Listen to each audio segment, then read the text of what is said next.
नमस्कार, आप देख रहे हैं न्यूज इंडिया 56। आपके साथ में हूं वैशाली। आइए रुक करते हैं आज की खबरों की ओर। मध्य प्रदेश की विधानसभा का सत्र असमय समाप्त किया गया, जिससे स्पष्ट है कि लोकतांत्रिक तरीके का ये सरकार पालन नहीं करती। कांग्रेस अध्यक्ष जीतू पटवारी ने ये बात कही। पटवारी ने कहा कि सरकार चाहती है कि विभागवार चर्चा न हो। इस बैठक में नर्सिंग और जल संसाधन विभाग का मामला कांग्रेस विधायकों ने उठाया। 14 बैठकें होनी थी, ऐसा क्या हुआ कि आपने सदन नहीं चलाया? 64% प्रश्नों के उत्तर ही नहीं मिले। 175 शून्यकाल की सूचनाएं थी। 500 से ज्यादा ध्यान आकर्षण थे। ये सरकार संसदीय मर्यादाओं का पालन ही नहीं करती है। हेडिंग बनी है कि कर्ज से कर्ज चुकाने वाली सरकार। जीतू बोले कि सरकार ने पिछले बजट में 29,50,000 रोजगार जनरेट करने के लिए कहा था। 2,30,000 लोगों को निजी सेक्टरों में रोजगार दिया, शासकीय सेक्टर में नहीं। जो बच्चे बेरोजगार बचेंगे वो क्या चोरी करेंगे? जीतू पटवारी ने कहा कि प्रदेश की भाजपा सरकार दिवालिया सरकार है। 10 साल में 50 लाख बच्चे स्कूलों में घट गए और 400 करोड़ बजट बढ़ गया। कर्ज लेकर घटिया प्रबंधन किया, जिसके कारण वित्त मंत्री को इस्तीफा देना चाहिए। बजट में पहले हम बजट आता था तो मीडिया की सुर्खियां बनती थी। इतनी छूट दी गई, इतने रोजगार उपलब्ध कराने के माध्यम बना बजट। कृषि में इतना फायदा, आम मिडिल क्लास को इतना फायदा। पॉजिटिव खबरें अखबार की हेडिंग बनती। इस बार क्या हेडिंग बनी? इस बार हेडिंग बनी कि प्रति व्यक्ति कर्ज 60,000 रुपये हो जाएगा।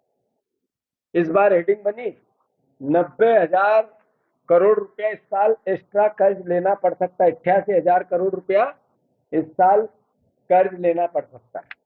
इस बार हेडिंग बनी कि सरकार ने 64% जो बजट टोटल पिछला किया था उसका खर्च ही नहीं, 64% ही खर्च कर पाए। यानी बचा हुआ 36% इस सरकार ने पिछला खर्च ही नहीं किया। हेडिंग बनी कि कर्ज से कर्ज चुकाने वाली सरकार। कर्ज से कर्ज चुकाने वाली सरकार मतलब इस सरकार का असली चेहरा सिर्फ, मैं बार बार बोलता था, कर्ज, क्राइम और करप्शन। कर्ज लेना, करप्शन करना और क्राइम को पालना और पोषना इस सरकार का मुख्य एजेंडा था। अब आप देखो कि 2023 की स्थिति में प्रदेश का कुल कर्ज था 3,19,000 करोड़ रुपए। उसमें 2024 में आते आते ये 3,75,000 करोड़ रुपए के आसपास हो गया। अगर जो अनुमानित कर्ज की भावना बताई जा रही है, जो सरकार के बजट से भी सिद्ध होती है, ये पहुंच जाएगा 4,41,000 करोड़ रुपया।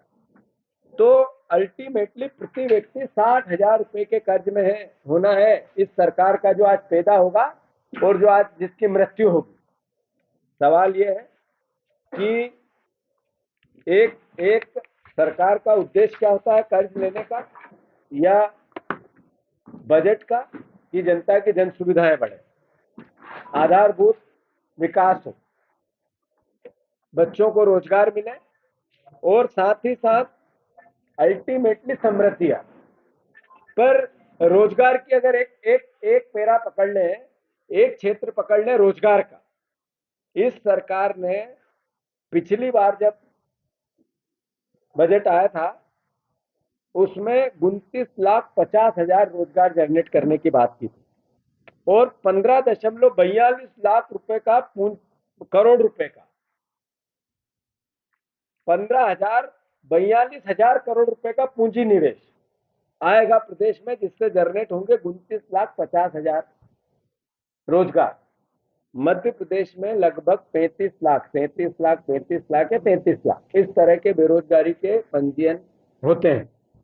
तो जो 33 लाख पंजीयन में आपने रोजगार दिया 2,30,000 को, जो अभी ताजा आंकड़े आए, यानी लगभग 2%, 3% लोगों को या 5% बच्चों को 33 लाख में से आपने रोजगार दिया, वो भी प्राइवेट सेक्टर में। सरकारी नौकरी जीरो। किसी भी विभाग की सरकारी नौकरी के आंकड़े इस तरीके के नहीं आए।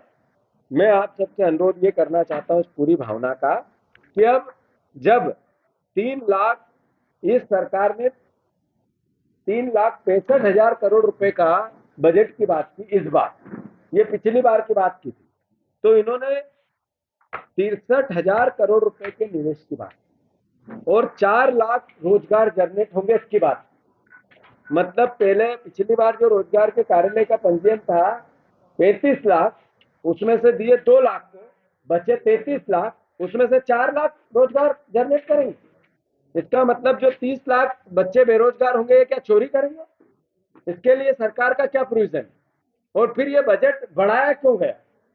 आखिर अल्टीमेटली जब सीएजी की रिपोर्ट ये कहती है कि आप 64% ही बजट यूज करते हो, तो ये इतना भारी भरकम बजट क्यों किया गया? हर बार क्यों किया जाता है? इसलिए कि हम अपनी समृद्धि बता के कर्ज ले सकें, इसलिए कि लोगों की आंखों में धूल झोंक के आम जनता को मूर्ख बना जा सके। अरे एक बजट का मूल उद्देश्य होता है, साधारण भाषा में हम समझे, जो परिवार पूरा पालन पोषण जीवन यापन करने के लिए सिर्फ कर्ज पे डिपेंड होता है, तो अल्टीमेटली उसको दिवालिया होना पड़ता है। हमारी सरकार इस नाते दिवालिया सरकार है। हमारा जो मूल इस खबर में फिलहाल इतना ही। आगे की तमाम अपडेट्स जानने के लिए जुड़े रहें न्यूज़ इंडिया 56 के साथ। नमस्कार।